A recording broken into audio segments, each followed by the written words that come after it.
O, diba? Kamukha ko si Patrice. Buti na lang, hindi ka mukha ni Patrick. Kung hindi, malas.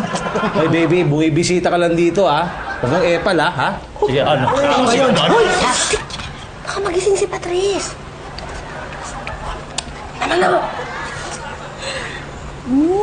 Cute-cute talaga ni Patrice. Ang taba ng pisngi. Oo nga po eh, sa kagatin. Kakagutom. Ano, Patrick? May tinapay po ba kayo? Baka mapagbalingan mo pa si Patrice. Hindi ba mahirap kapag kasabay umiyak tong dalawa? Hindi naman.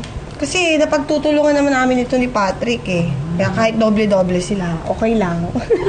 Tingnan niyo naman ang cute ng mga anak namin eh. Alam niyo, mahirap talaga eh. Isang oras pala ako sa opisina, namimiss ko na itong mga chikiting ko. Ano kailan ba yan? Ang maternity leave?